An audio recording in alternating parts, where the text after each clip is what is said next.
मेरा नाम राशिद ज़हीर है और आप देख रहे हैं मेरा न्यूज़ चैनल जिसका नाम है न्यूज़ 9 टीवी।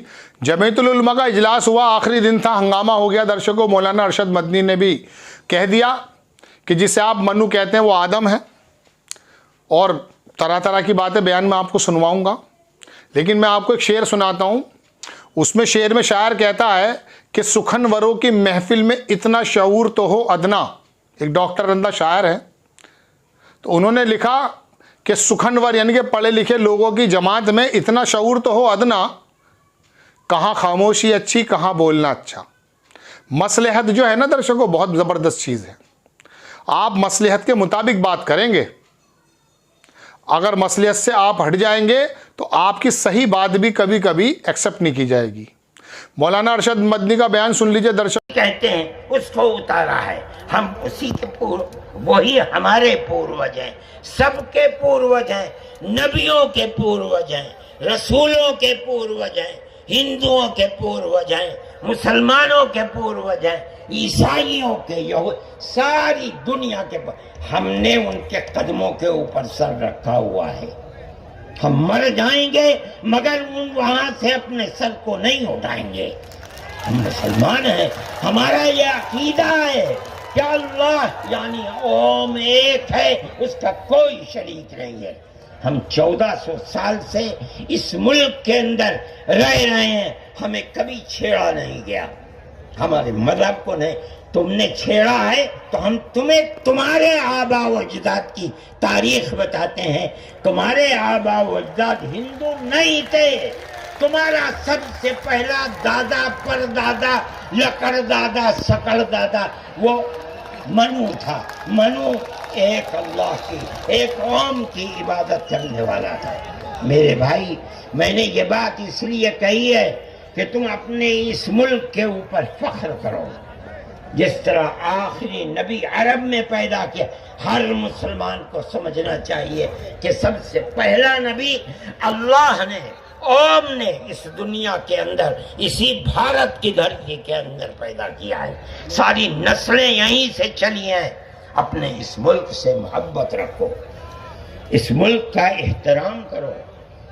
शरीयत अलग अलग है लेकिन दीन यानी अकीदा एक ही है, और वो अकीदा इस दुनिया के अंदर इसी भारत की धरती से चला है। लोग रास्ते से भटक गए, वो दूसरों की इबादत करने लगे। हम नहीं भटके, भटक गए थे। ये ऊपर वाले का करम है कि उसने फिर हमें वहीं पहुंचा दिया जहां हमारे जद्द अमजद मनु थे, जिसका रास्ता हमें बताया हजरत मोहम्मद सल्लल्लाहु अलैहि वसल्लम ने। इसलिए ला इलाहा इल्लल्लाह मुहम्मदुर रसूलुल्लाह, यही हमारा अकीदा है, हम इसके ऊपर कायम हैं। मैं अपनी बात को ख़त्म करता हूँ। मैं फ़िरक़ा परस्ती का मुखालिफ हूँ और मैं समझता हूँ कि इस मुल्क और इस धरती पर रहने वाला, सही दिमाग रखने वाला फ़िरक़ा परस्ती का मुखालिफ होगा। फ़िरक़ा परस्ती के साथ मुल्क में ना अमन व अमान रह सकता है और ना इस मुल्क के अंदर चैन और सुकून किसी को मैसर हो सकता है। उन्होंने कह दिया कि श्री रामचंद्र जी से पहले कौन थे।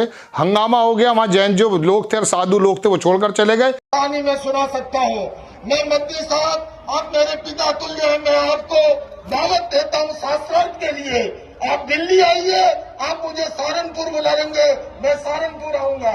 और आपको निवेदन करता हूँ, जैन धर्म के 24वें तीर्थंकर भगवान महावीर हुए और उससे पहले भगवान पार्श्व 23वें थे। और अरिष्टनेमी जो है योगीराज कृष्ण के चचेरे भाई थे, किंतु याद रखिए उससे पहले तीर्थंकर भगवान ऋषभ थे, जिनके पुत्र भरत और बाहुबली के आधार पर इस भारत देश का नाम पड़ा है।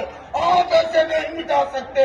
आपने जो बात कही है मैं सहमत नहीं हूँ, और मेरे सारे धर्म के संत कोई इससे केवल सहमत है। आपस में मिलकर से रहे, मोहब्बत से रहे। और इसके सिवा ये जो कहानी ओ मन्नू अल्लाह उसकी औलाद, ये फालतू की बातें है। सारा पलीटा लगा दिया एकता के सद्भावना के सम्मेलन को।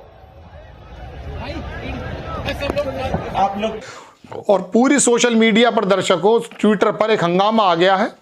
मौलाना महमूद मदनी ने भी ये बात कही थी अभी, लेकिन बड़ी खूबसूरती से बात कहकर चले गए थे वो, कि आप जो कहते हैं कि 1500 साल पहले हिंदुस्तान में मुसलमान आया, इस सरजमी पर आदम आए थे।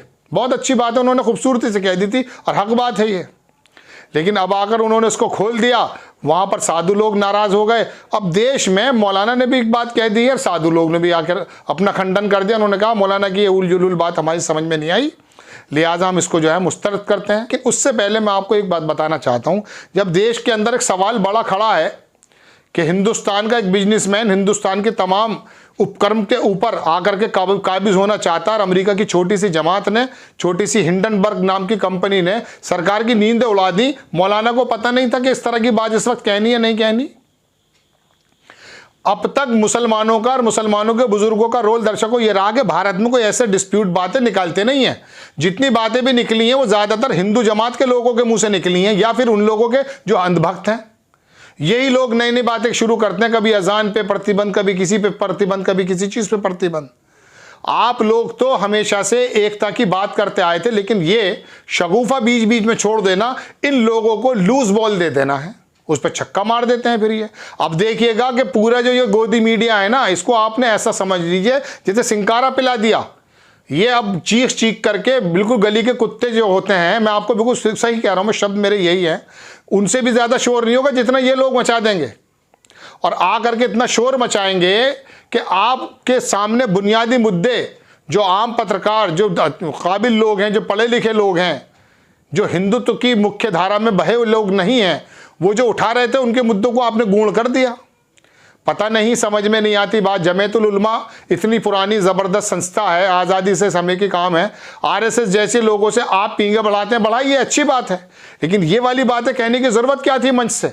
अब आप कहेंगे साहब इतने बड़े बुजुर्ग इनके बारे में, मेरे कहने का मतलब ये है, हालात भी देखिए आप क्या हैं देश के।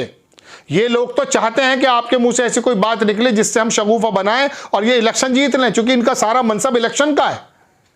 आपको तो मालूम ही नहीं है, कांग्रेस आई के कुछ नेता कभी कभी कोई इलेक्शन से पहले कुछ बात कह दिया करते थे, कांग्रेस को बड़ा नुकसान उठाना पड़ता है। अरे आप तो लोग उसमें रहिए, आपकी बात से मान लेंगे ये। आप कितना भी इन्हें तबलीग करते रहिए, क्या आपकी बात मान लेंगे? और जो तबलीग सही कर रहे हैं, क्या आप उनको एक्सेप्ट करते हैं? उनके पास तरह तरह के इल्ज़ाम लगाते हैं। यही वजह है वो तबलीग की जमात जो राजनीति नहीं करती। और आप कहते हैं सियासत इस्लाम का हिस्सा है, बिल्कुल है। इस्लाम के हिस्से तो बहुत सारी चीज़ें हैं, लेकिन हम तो सुधर जाएं, आप तो सुधर जाएं, मुसलमान तो सुधर जाए। हमारे एरियो के अंदर क्या हालात हैं, हमारे राजनीतिक समझ क्या है, हमारे शैक्षिक और सामाजिक स्थिति क्या है, इसके बारे में बात कीजिए ना। पेड़ लगाने की बात करता है जमीयतुल उलमा। आपने कब कहा?